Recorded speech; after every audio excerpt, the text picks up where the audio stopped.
Hello friends, welcome back to positive approach. This is Nitesh Bhardwaj. कैसे हो आप? आई होप आप सब बहुत अच्छे होंगे।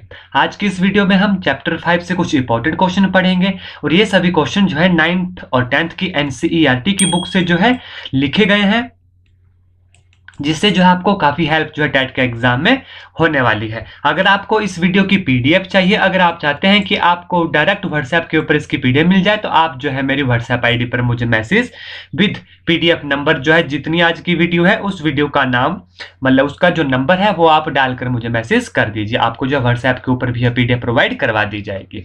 तो आइए, तो बिना वक्त गवाए अब वीडियो को शुरू करते हैं।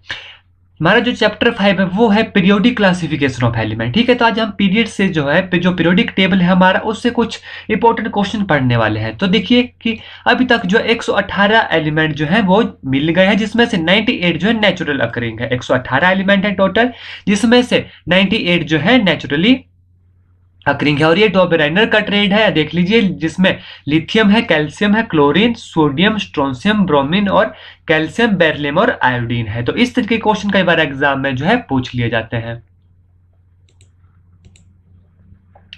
अब हमारा अगला क्वेश्चन है, देखिए, लॉ ऑफ ऑक्टेव एप्लीकेबल। जो लॉ ऑफ ऑक्टेव है वो कहां तक एप्लीकेबल होता है? तो यह होता है एप्लीकेबल कैल्शियम तक। और उस समय जो है ओनली 56 एलिमेंट वर नॉन, सिर्फ 56 एलिमेंट ही नॉन थे, किसमें? लॉ ऑफ ऑक्टेव के। और लॉ ऑफ ऑक्टेव कहां तक था? अप टू कैल्शियम तक। उसके बाद मेंडलीव पीरियोडिक टेबल आया। मेंडलीव के टाइम में 63 एलिमेंट आर नॉन, 63 एलिमेंट के बारे में हमें पता था। जो मेंडलीव था यह हाइड्रोजन की एग्जैक्ट पोजीशन के बारे में नहीं बता पाया था, इसलिए जो है मेंडलीव पीरियोडिक टेबल भी जो है फेल हो गया था। उसके बाद जो है मॉडर्न पीरियोडिक टेबल आया, वो पीरियोडिक टेबल जिसे हम आजकल पढ़ते हैं। ठीक है, मॉडर्न पीरियोडिक टेबल में 18 वर्टिकल कॉलम है और 7 रोज है। 7 रो को जो है पीरियड कहा जाता है, और जो 18 वर्टिकल कॉलम है उन्हें क्या कहा जाता है? ग्रुप कहा जाता है। उसमें मैं आपको बता देता हूं कि क्या होता है। देखिए, एटॉमिक रेडियस, जब हम लेफ्ट से राइट की तरफ चलते हैं, जब हम लेफ्ट से राइट की तरफ चलते हैं पीरियोडिक टेबल में, तो जो एटॉमिक रेडियस है वो डिक्रीज होती है। एटॉमिक रेडियस डिक्रीज क्यों हुई?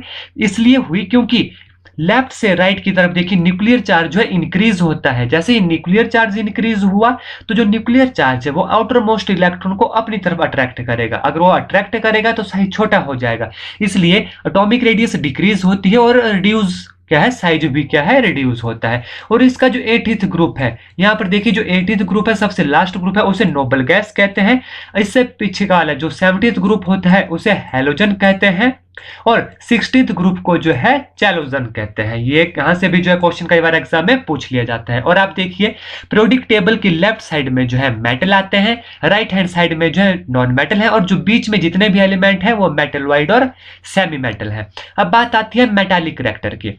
जब हम लेफ्ट से राइट की तरफ चलते हैं तो मेटालिक करेक्टर क्या होता है? डिक्रीज होता है। आप देख सकते हैं क्योंकि लेफ्ट साइड में मेटल है, राइट साइड में नॉन मेटल है। तो जब हम लेफ्ट से राइट की तरफ चलते हैं तो मेटालिक करेक्टर क्या हुआ? डिक्रीज हुआ, क्योंकि हम नॉन मेटल की तरफ जा रहे हैं। और अपवर्ड से डाउनवर्ड, जब ऊपर से हम नीचे की तरफ आएंगे तो मेटालिक करेक्टर क्या होगा? इंक्रीज होगा।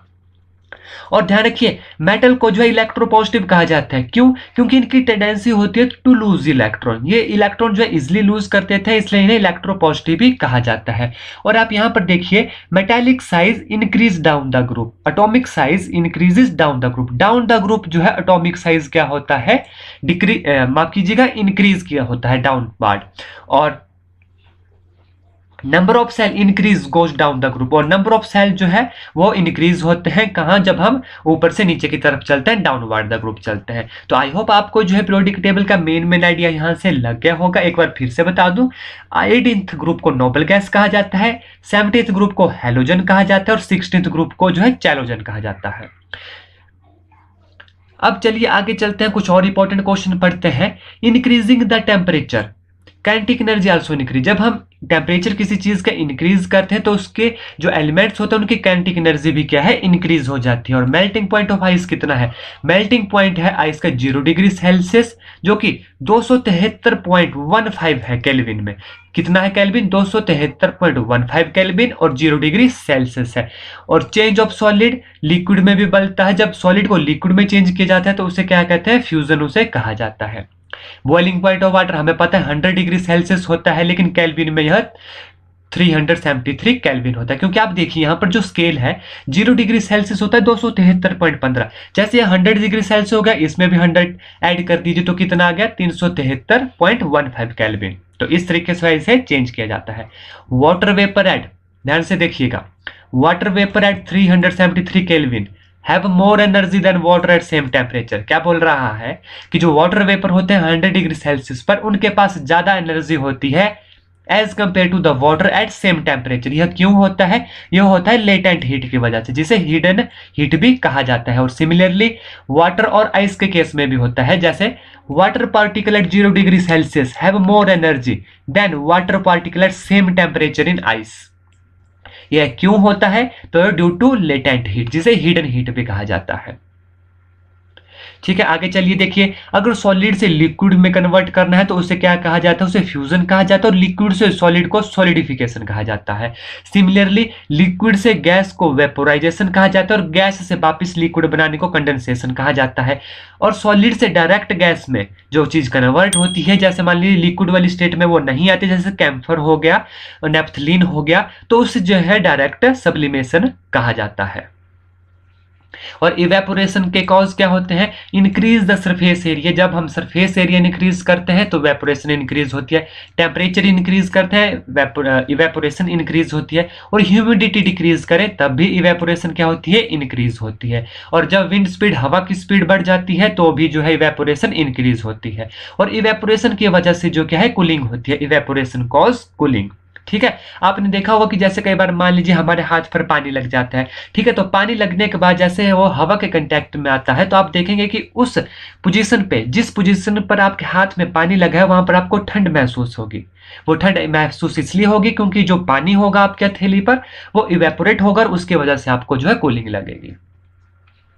अब 3 स्टेट के बारे में तो हमने पढ़ लिया, सॉलिड, गैस और लिक्विड। अब 4th स्टेट आती है मैटर की। ठीक है, 4th स्टेट है मैटर की प्लाज्मा स्टेट। कौन सी स्टेट है? Plasma state. State consist super energetic super excited molecule. यह स्टेट क्या कंसिस्ट करती है? इस स्टेट में जो है सुपर एनर्जेटिक और सुपर एक्साइटेड मॉलिक्यूल होते हैं। ठीक है, जैसे फॉर एग्जांपल जो हमारे घर में फ्लोरोसेंट ट्यूब होती है, नियोन बल्ब होते हैं, ये कंसिस्ट करते हैं प्लाज्मा को। और फ्लोरोसेंट ट्यूब में जो हीलियम गैस भरी जाती है, नियोन बल्ब में नियोन गैस भरी जाती है। गैस का क्या काम होता है? Gas give colour to the bulb.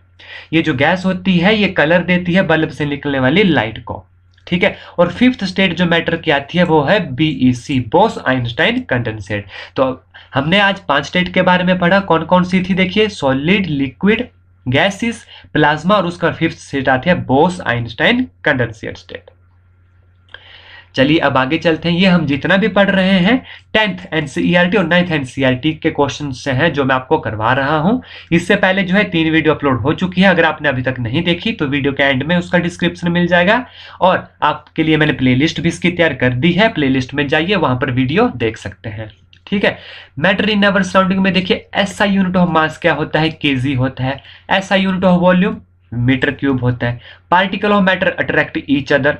Rate of diffusion देखिए किस में ज्यादा होता है? गैसियस स्टेट में सबसे ज्यादा होता है, फिर लिक्विड, और उसके बाद आता है सॉलिड। क्या है? रेट ऑफ डिफ्यूजन गैसियस में सबसे ज्यादा, liquid and then solid. Sublimation, sublimation जिन जो सब्लिमेशन का भी हमने एग्जांपल पढ़े। सब्लिमेशन क्या होता है कि डायरेक्ट सॉलिड से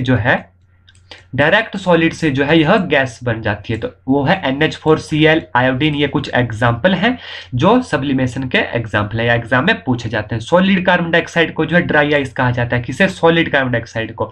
pascal is the unit of pressure, और 1 एटमॉस्फेरिक प्रेशर कितना होता है? 1.01 into 10⁵ pascal. Pressure at sea 1 atmospheric pressure. Acetone का यूज कहाँ होता है? Nail polish remover. आपने नेल पॉलिश रिमूवर तो देखा होगा, ठीक है, उसमें जो है एसीटोन का यूज किया जाता है। Kinetic energy minimum in solid. Exact melting point of ice कितना है? तो 273.15 केल्विन जो है एग्जैक्ट मेल्टिंग पॉइंट है आइस का।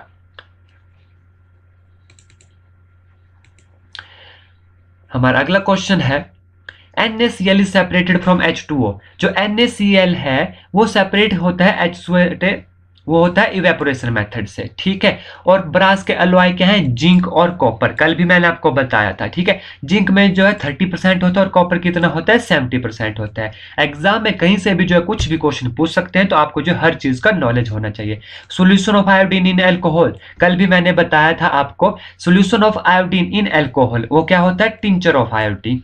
When no more solute is dissolve in solution is called saturated solution. जब सोल्यूशन में अब कोई और सोल्यूट डिजोल्व नहीं हो पा रहा, देन उस सोल्यूशन को क्या कहा जाता है, सैचुरेटेड सोल्यूशन।